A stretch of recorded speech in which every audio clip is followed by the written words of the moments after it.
Hai, perkenalkan nama saya Stefani Piliaturnip, NPM 19010101023. Nah, pada video kali ini saya akan praktek mengajar siswa kelas 5 dengan kelas 6. Nah, di sini kalian bisa lihat apa saja metode, model pembelajaran yang saya pakai dan medianya. Nah, silakan tonton terus ya. Terima kasih sudah mengikuti channel aku. Hai anak-anak ibu semua, pada masih semangat kan pada pagi hari ini? Nah, sebelum kita mulai pembelajaran kita, ada baiknya kita berdoa. Semoga aktivitas yang kita jalani satu hari ini diberkati oleh Tuhan ya.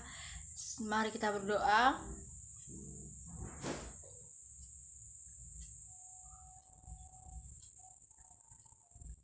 Doa selesai.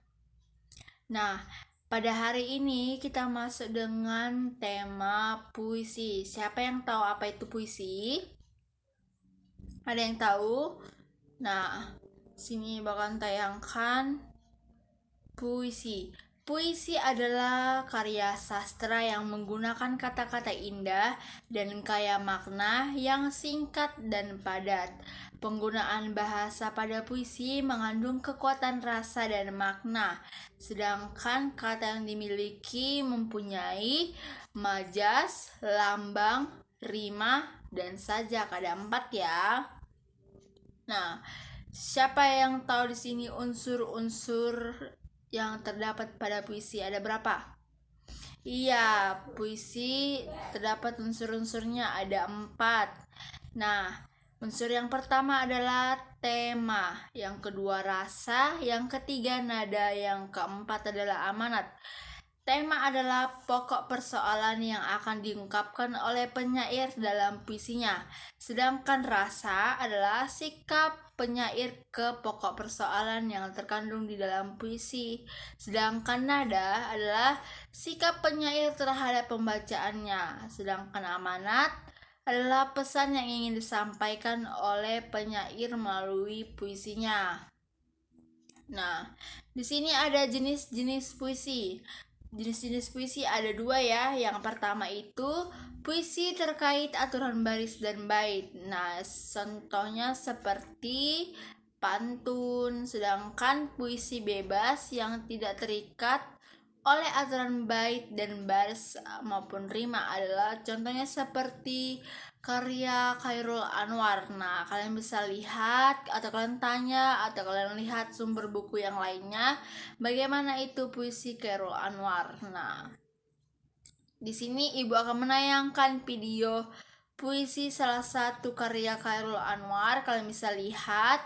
Tapi sebelumnya Ibu mau kalian bagi 2 kelompok. Yang pertama kelompok laki-laki, yang kedua adalah kelompok perempuan. Nah, kalian bisa membagi kelompoknya sendiri kan? Nah, di sini Ibu menyampaikan kepada kalian, ketika kalian mendengarkan video Ibu harap kalian mencatat apa saja amanat dan makna dari puisi yang Ibu tayangkan ini. Judulnya adalah Aku. Kalian harus tonton ya.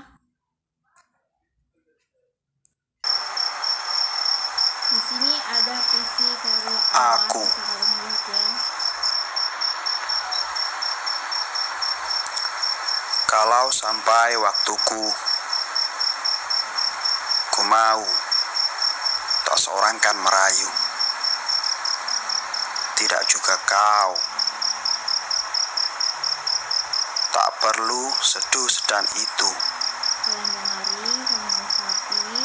Ibu akan bertanya kepada kalian. Aku ini binatang jalan, amanat dan makna dari puisi yang dari kalian kumpulannya terbuang. Biar peluru menembus kulitku, aku tetap meradang, menerjang. Luka dan bisa kubawa berlari, berlari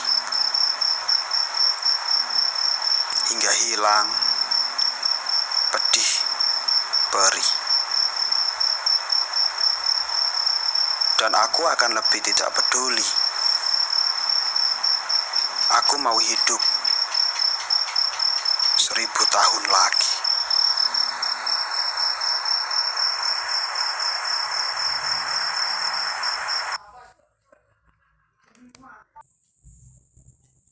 Nah, setelah kalian lihat tayangan tersebut, kalian bisa mencatat apa saja makna dan amanat dalam puisi tersebut. Kalian sebarkan ke WA grup biar ibu juga bisa menilai kalian.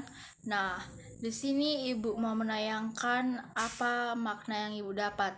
Nah, makna dari puisi tersebut yang ibu dapat adalah: 1. Wujud kesetiaan dan keteguhan hati atas kebenaran. 2. Adalah keberanian dalam berjuang meskipun banyak resiko. 3. Semangat yang gak akan pernah padam. Sedangkan amanatnya adalah: yang pertama, manusia harus tegar, kokoh, dan terus berjuang pantang mundur meskipun rintangan menghadang. Yang kedua, manusia harus berani mengakui keburukan dirinya, tidak hanya menonjolkan dirinya bahwa dirinya itu hebat. Kita sebagai manusia kita seringkali seperti itu ya, kita tidak boleh seperti itu. Apalagi kalian anak peserta didik yang ibu didik, kalian harus jujur.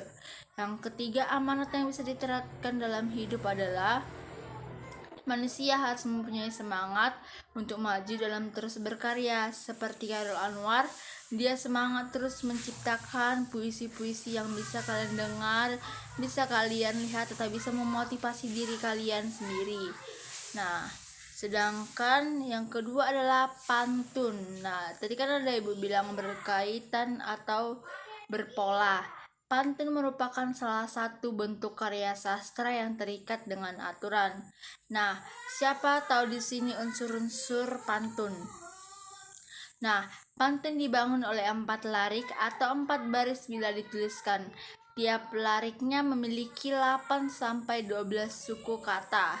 Kalau lebih dari itu bukan lagi namanya pantun. Contohnya ibu akan berikan ya. Nah, contohnya seperti ikan hiu makan tomat. 8 suku katanya adalah: ikan hiu makan tomat. Itu adalah 8 suku kata yang seperti yang ibu bilang tadi. Sedangkan pantun yang bersajak pola ABAB adalah: ikan hiu makan tomat, tomat matang dari pohon. Jika kamu mau tobat, pada Tuhan kamu memohon. Pola A-nya yaitu ikan hiu makan tomat. Pola B-nya tomat matang dari pohon. Pola A-nya lagi, jika kamu mau tobat. Pola B-nya pada Tuhan kamu memohon. Pantun juga bisa bersaja AA atau BB, atau berakhiran seperti AA dan berakhiran seperti BB. Kalian bisa lihat ya bagaimana saja contohnya. Nah, contohnya seperti ini. Ada yang tahu ini pantun apa?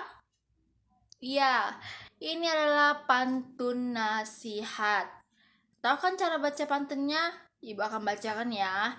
Pergi ke laut untuk berlayar, udaranya dingin seperti es. Kalau kamu rajin belajar, pasti kelak akan orang sukses. Nah, jika kamu rajin belajar, tidak akan mengkhianati hasil ya, pasti kita akan sukses. Apalagi kalian mempunyai cita-cita yang sangat tinggi. Nah, ibu akan berikan contoh kedua. Contoh kedua ini adalah contoh dari teka-teki.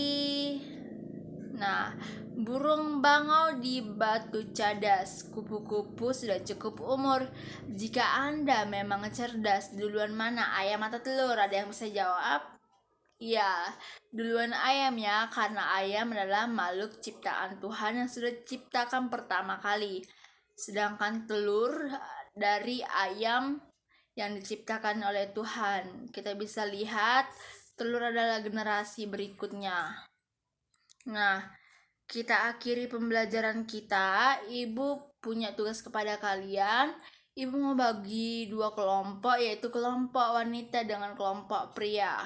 Nah, kalian bisa membuat puisi dengan tema pendidikan. Berilah tanda jeda pada puisi berikut. Puisi yang kalian ciptakan ya. Kalian bisa menciptakan puisi dengan tema pendidikan. Kalian bisa melihat referensinya dari buku maupun video-video yang lain. Yang kedua adalah tugas rumahnya menulis pantun agama, nasihat, dan tekis sebanyak dua pantun agama, 2 nasihat, dan 2 teka-teki. Nah, ibu akan minta kepada kalian, ibu akan menagihnya besok, harus disiapkan ya nak. Nah, sekianlah pembelajaran dari ibu. Sebelum kita pulang atau menyelesaikan pembelajaran daring kita ini, ada baiknya juga kita tutup dengan doa. Doa dimulai. Doa selesai. Nah, seperti yang kalian lihat tadi, saya akan memberikan keterangan bahwa metode dan model pembelajaran yang saya pakai adalah metode ceramah dan penugasan dengan model cooperative learning dengan media pembelajaran, media video puisi yang saya tayangkan tadi, dengan pendekatan pembelajaran, pendekatan kontekstual imajinatif. Kenapa saya memilih metode dan media yang saya gunakan tadi yang sudah saya bilang? Metode ceramah itu bisa memberikan penjelasan kepada sejumlah murid pada waktu dan tempat tertentu. Metode ini bisa digunakan menyampaikan informasi dan pengetahuan secara lisan kepada sejumlah siswa yang umumnya mengikuti secara pasif. Atau bisa juga dengan aktif ya, jika kita sudah aktif, guru-gurunya juga aktif. Nah, saya menggunakan metode penugasan di mana saya memberikan tugas dengan cara proses belajar mengajar dengan jalan memberi tugas kepada siswa. Tugas-tugas tersebut dapat berupa mengikhtisarkan karangan yang sudah saya sampaikan tadi, atau kita suruh siswa atau peserta didiknya membuat karangan dengan tema bebas atau tema yang sudah ditunjukkan oleh guru. Sedangkan modelnya adalah model cooperative learning, di mana model ini adalah model pembelajaran di mana dalam sistem belajar dan bekerja dalam kelompok-kelompok kecil. Contohnya seperti yang tadi, saya membagi kelompok-kelompoknya menjadi 2 kelompok dengan jumlah atau 6-6 orang. Kalian bisa terserah, tergantung oleh sang pendidik. Nah, ini model kooperatif ini dapat merangsang peserta didik lebih bergairah dalam belajar. Jadi ketika dia dalam kesulitan belajar, dia tidak merasa sendiri, tapi dia mempunyai kelompok-kelompoknya yang bisa menyelesaikan masalahnya dalam belajar. Nah, sedangkan saya menggunakan media video seperti yang kalian lihat tadi kan, saya menayangkan video puisi karya Khairul Anwar. Nah, di sini saya merancang sistematis dengan pedoman yang ada dan kurikulum yang berlaku. Nah, mengembangkannya, pengaplikasiannya dengan prinsip-prinsip belajar sehingga program tersebut peserta didik dapat mencermati materi pembelajaran secara lebih mudah dan menarik. Nah, seperti tadi kan, lebih menarik kan dan tidak membosankan. Nah, di sini saya membuat pendekatan kontekstual imajinatif untuk meningkatkan keaktifan siswa dan kompetensi siswa menulis puisi yang saya suruh tadi. Nah, di sini cukup meningkatkan keaktifan siswa yang dengan signifikan. Sekian video dari saya. Terima kasih. Nah, saya akan mengajar kelas 6 ya. Di sini saya akan menyapa terlebih dahulu. Hai anak-anak didik ibu, masih semangat kan pada hari ini? Nah, pada hari ini kita masuk dengan tema cerpen. Nah, sebelum kita mulai belajar, ada baiknya kita berdoa. Doa selesai. Nah, pada pagi hari ini kalian pasti masih semangat kan? Nah, ibu akan berikan materi tentang cerpen.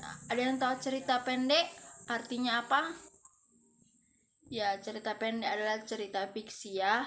Nah, kalian bisa lihat, cerpen merupakan suatu karya sastra dalam bentuk tulisan yang mengisahkan tentang sebuah fiksi atau animasi yang dikemas secara pendek, jelas, dan ringkas. Cerpen biasanya hanya mengisahkan cerita pendek tentang permasalahan yang dialami satu tokoh saja. Nah, di sini ada unsur-unsur cerita pendek, ada 6. Yang pertama adalah abstrak, yang kedua orientasi, yang ketiga komplikasi, yang keempat evaluasi, yang kelima adalah resolusi, yang keenam adalah koda. Nah, kalian bisa lihat ya, abstrak adalah cerpen yang menggambarkan awal cerita yang akan diceritakan, sedangkan orientasi adalah hubungan dengan waktu, suasana, dan tempat yang diceritakan dalam cerita pendek tersebut. Sedangkan komplikasi adalah hubungan, sebab, akibat, dan karakter watak tokoh. Sedangkan evaluasi adalah konflik yang terjadi. Revolusi adalah pengarang mengungkapkan solusi terhadap masalah yang dialami. Sedangkan koda adalah pembelajaran yang dapat dianut dari teks cerita pendek oleh pembaca. Nah, ada di sini unsur-unsur intrinsik. Ada 7 ya. Kalian bisa lihat lebih lanjut lagi. Ada tema, ada alur atau plot, ada setting, ada tokoh, ada watak, ada sudut pandang, dan amanat. Nah, contohnya seperti ini ya. Kalian bisa lihat, ini cerita pendek tentang air, berapa pentingnya air. Kalian bisa lihat, aku suka air, aku suka di saat hujan, bunyinya gemericik membasahi tanaman, udara menjadi sejuk dan dingin. Aku suka air, aku suka minum air putih, air yang berwarna bening, menghilangkan rasa hausku. Aku suka air, aku suka melihat ikan kecilku berenang bebas di gelas kaca, berisi air yang bersih dan jernih. Ayo teman-teman, mulai sekarang jaga air tetap bersih dan gunakan air dengan sebaik-baiknya agar kita bisa terus beraktivitas. Nah, cerita pendek ini mengungkapkan berapa pentingnya air ya, bisa dapat menyejukkan atau mendinginkan udara, atau sebagai air minum yang kita konsumsi setiap hari, atau sebagai tempat makhluk yang ada di sekitar kita, contohnya seperti ikan. Kita bisa masukkan ikan ke dalam air agar mereka tetap dapat membuat generasi-generasi baru. Nah, Ibu akan menayangkan video cerita pendek. Semoga kalian mendengarkan. Kalian bagi kelompok, 2 kelompok, yaitu kelompok laki-laki dan perempuan. Ibu akan bertanya kepada kalian apa-apa saja unsur-unsur yang terdapat dalam cerita pendek yang Ibu tayangkan. Rakus. Kalian bisa lihat di sini cerita pendek tentang kelinci yang rakus. Pada suatu hari, ada seekor kelinci dan dia selalu lapar. Dia adalah kelinci yang rakus. Dia selalu saja makan banyak dan juga tidur lama. Selalu saja makan, dan makan. Makan sepanjang malam, makan sepanjang hari, tapi dia tidak pernah puas dengan apa yang dia makan. Suatu ketika, kelompok kelinci menyerbu ladang sayuran. Semua kelinci makan dengan cepat. Tapi si kelinci rakus tidak berhenti makan. Salah seekor kelinci mengingatkan, "Hei kau makanlah dengan cepat. Kalau tidak pemilik ladang akan datang dan melempari kita dengan batu."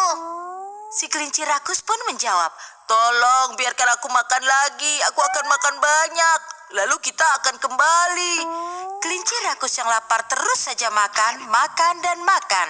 Kelinci yang lain pun berkata, "Hei kau, makan dengan cepat. Lihat itu, pemilik ladang sudah terlihat.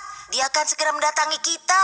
"Oh, tidak apa-apa. Dia belum sampai di bagian ladang ini. Tolong biarkan aku makan. Aku akan makan lagi, makan dengan banyak, lalu kita akan berlari pulang." Pada saat itu, pemilik ladang mulai mendekat, dan semua kelinci mulai berteriak, "Lari, lari! Pemilik ladang sudah tiba, lari semuanya!"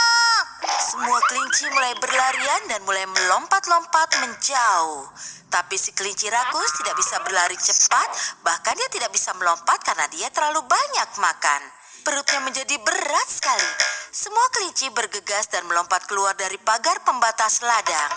Tapi si kelinci rakus makan terlalu banyak, sehingga dia saat mencoba melompat terjatuh ke bawah pagar ladang. Di sana ada banyak batu yang tertancap pada tubuhnya. Dan pada saat itu juga pemilik ladang tiba dengan tongkat besar di tangannya. Dia mengayunkan tongkatnya kepada si kelinci rakus dan mengenainya dengan telak. Berlari sambil terpincang-pincang, kelinci rakus akhirnya berhasil mencapai rumahnya. Dia pun berpikir, "Oh, akhirnya aku selamat, syukurlah." Dia mulai berjalan perlahan, tapi ada seekor rubah di belakangnya. Dan tiba-tiba rubah itu mulai berlari ke arah para kelinci. Semua kelinci lain masuk ke dalam rumah, tapi si kelinci rakus tertinggal jauh di belakang. Pada saat dia memasuki rumah, perutnya besar, amat berat, dan membengkak dengan makanan, sehingga dia tersangkut di pintu. Semua kelinci menariknya dari dalam, dan rubah menggigit ekornya. Itu seperti sebuah tarik tambang. Dan si kelinci rakus mulai berteriak dan menangis, tapi rubah tidak melepasnya. Pada akhirnya ekor kelinci rakus putus dan rubah pun terjatuh dengan suara yang keras. Semua kelinci akhirnya berhasil menarik si kelinci rakus ke dalam rumah. Hari ini kebiasaan rakus si kelinci rakus akhirnya membuatnya berada dalam masalah. Nyawanya selamat tapi kehilangan ekornya. Nah, setelah melihat video tadi, kalian bisa lihat ya unsur intrinsik. Nah, setelah kalian lihat video tadi, kalian menganalisis cerpennya. Ibu akan menagih kepada kalian apa saja analisis yang sudah kalian lakukan ya. Seperti tadi, Ibu sudah membagi dua kelompok perempuan dengan laki-laki. Perempuan dengan perempuan dan laki-laki dengan laki-laki dibagi menjadi dua kelompok. Nah, di sini analisis yang Ibu dapat adalah tokoh ceritanya ada 4. Yang pertama adalah kelinci, yang kedua petani, yang ketiga teman kelinci, yang keempat adalah rubah. Dengan tema cerita pendek, janganlah makan terlalu berlebihan, karena jikalau berlebihan akan terkena dampak terhadap tubuh kita sendiri. Sedangkan persoalan yang di cerpen tersebut adalah yang pertama, jangan makan terlalu berlebihan karena tidak baik untuk kesehatan. Yang kedua, selalu mendengarkan nasihat teman karena teman perhatian sama diri kita sendiri. Sedangkan wataknya adalah kelinci rakus. Petani egois, teman kelinci baik hati. Keempat, rubah yang jahat. Latarnya, siapa tahu latarnya ada di mana? Ya, latarnya ada di perkebunan sayur dan rumah. Sedangkan latar waktunya adalah siang hari. Latar tokohnya adalah baik hati, rakus, jahat, dan egois. Nah, kalian bisa lihat kan di tayangan video tersebut tadi. Sedangkan amanatnya adalah janganlah makan terlalu berlebihan karena dampak dari kekenyangan akan mempengaruhi sistem dalam pencernaan kita sendiri. Sama seperti kelinci tadi ya, kelinci yang rakus tadi bisa kita lihat ketika sudah makan terlalu kekenyangan, dia menjadi mencelakakan dirinya. Seperti dia tadi tidak bisa melarikan diri, bahwa teman-temannya tadi sudah melarikan diri, dia tidak bisa melarikan diri. Nah, yang kedua adalah ketika dia mau masuk rumah, dia ditarik oleh rubah karena dia tidak bisa masuk rumah karena perutnya terlalu kenyang. Ketika perut kenyang, perut akan menjadi buncit sehingga dia susah masuk ke dalam rumahnya. Nah, sebelum kita akhiri pembelajaran kita ini, Ibu akan memberikan PR kepada kalian. PR-nya adalah buatlah atau lihatlah cerita pendek dari media TV atau buku. Setelah itu buatlah unsur-unsur analisis dan dari cerpen tersebut seperti yang tadi ya, ada tokohnya, ada wataknya, latarnya. Ibu akan tanya kepada kalian. Nah, setelah kalian lihat video mengajar saya tadi, saya memberikan keterangan bahwa saya menggunakan metode dan model pembelajaran yaitu metode ceramah dan penugasan dengan model problem based learning. Nah, atau PBL adalah pembelajaran berbasis masalah. Sedangkan media yang saya pakai adalah media video, sama seperti yang tadi. Dengan pendekatan pembelajaran scientific learning. Nah, kenapa saya memilih metode ceramah? Karena di sini saya dapat menjelaskan kepada sejumlah murid pada waktu yang tepat dan tempat yang tertentu. Dengan metode ini, kita bisa mengajar dan menyampaikan informasi pengetahuan secara lisan kepada sejumlah siswa yang pada umumnya mengikuti secara pasif. Sedangkan saya menggunakan metode penugasan, di mana saya memberikan tugas dengan cara mengajar dengan jalan memberi tugas kepada siswa. Tugas-tugas itu dapat berupa mengkisarkan karangan seperti yang saya suruh tadi ya, yang terdapat pada unsur-unsur cerpen tersebut. Sedangkan saya menggunakan model Problem Based Learning atau PBL. Metode ini akan mengenalkan siswa pada suatu kasus yang memiliki keterikatan dengan materi yang dibahas. Seperti tadi, keterikatannya adalah saya menayangkan video, saya memberikan keterikatan unsur-unsur intrinsik yang ada dalam video tersebut yang bisa diambil atau dilihat oleh peserta didik. Sedangkan saya menggunakan media video seperti tadi saya melakukannya dengan merancang dengan pedoman kurikulum yang berada di sekitarnya dan mengaplikasikannya kepada prinsip-prinsip belajar sehingga materi pembelajaran dapat dicermati dengan mudah dan menarik, tidak membosankan ya.